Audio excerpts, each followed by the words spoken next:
Welcome back. It is The Drive. I'm Alan Taylor. Barry Meguiar joining us. Jay Leno joining us. And the president of Brembo Brakes, Dan Sandberg here. Jay, thank you so much for coming over, man. Thanks, and the band is fantastic. I mean, you wouldn't think a radio station like this little show could afford such an elaborate band. That's Chickenfoot. It's amazing. Sammy Hagar. Coming up in the world. Listen, you're like a full-fledged car guy now because that is the main thing in your life today, isn't it? It's fun. We're doing Jay Leno's Garage, and we're doing a special show for CNBC. Right. That's a lot of fun. We have a segment called, I guess I can say it's in the radio, it's called Pissed Off Millionaires. You can say that. And we got all the judges to tell us the stories about all the millionaires and billionaires that just went crazy when they lost. It's unbelievable. I mean, it's like kids' Little League. These guys take it very seriously. Oh, yeah. You know, the restorer tells them, you're going to win. And when they don't, oh, my God. Yeah. I mean, it's really funny. Yeah. It's really funny. So it's funny when you're judging concours like this and people win, the losers, no matter how nice the car is, the losers are always pissed off. Meguiar Haggerty told me a funny story.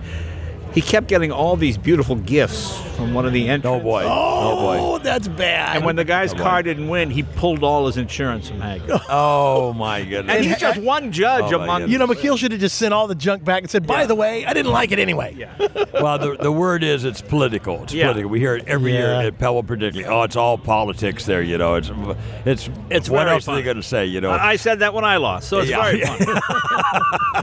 I've stopped judging here because when we walk around different cars, everybody say, "Hey Barry, nothing but your products in that car."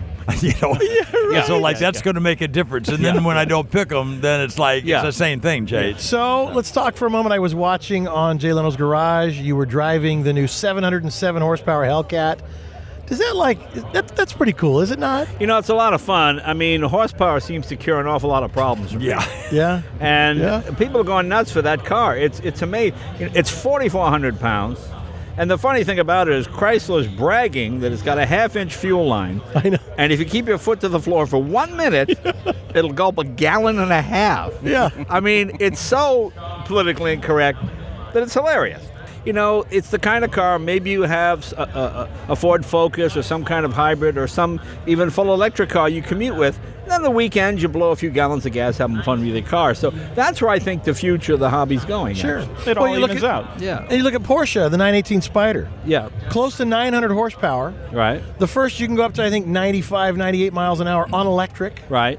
And it'll get like 78 miles to the gallon. They have figured this out. I've got a McLaren P1, and that gets 34 miles per gallon. So I also noticed that you drove the electric Harley Davidson. Well, you know, the funny thing about it is, it's funny how people are with electrics because there are a number of Mission Motorcycles does an excellent one, Brembo does an excellent one.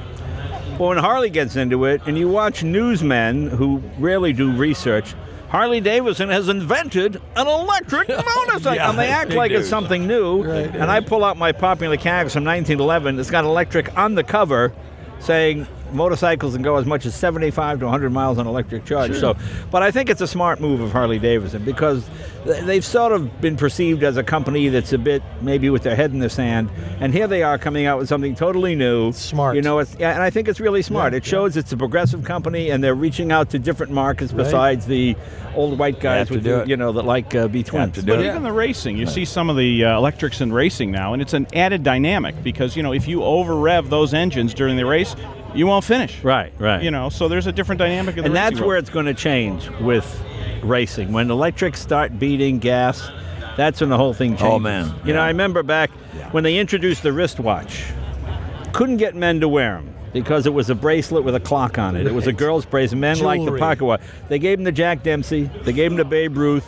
They gave him to a couple. I think they gave him to Paulo. And when Barney Oldfield won a race, he showed his watch, and boom, sales of wristwatches took off. Influencers. So you know, people watch the popular culture and they see what influences there are, and it goes from there. Well, look, the Ruxton front-wheel drive, right? And now the Dodge Aries K car. Oh, wait a minute. That's a wrong... The Ruxton was actually more advanced than the Dodge Aries K car. And you know what? The one thing people didn't know about the K car, if you ever read the manual, it said some assembly required. People didn't know that when they got the car. Right. So this Ruxton, you know, these kind of flamboyant colors, you know, that's the way it was. I mean, these aren't customized cars. That's the way it was. That's the way they No, were. actually, that happened because of the Depression. Most people did not have garages, and cars tended to be olive green. Like all Harleys are sort of olive green, and people think they were military. They weren't. It wasn't until DuPont came out with colors, and when the Depression hit, like Moon had all these cars in Auburn they couldn't sell. And they brought in Cord, and Cord took over the company and painted them wild colors. DuPont had all these new colors, and they sold like hotcakes. So then suddenly, oh, wow, look at this. And it became a popular thing. But it was really a way to move cars during the Depression. Jay, the question that everybody asks is, how has your life changed for the car hobby now? You're enjoyable to enjoy your cars. Can you put that into words? I just have a lot more fun. I get to fix all the broken stuff in the garage. You know, sometimes something would break, and I'd park it and drive something else.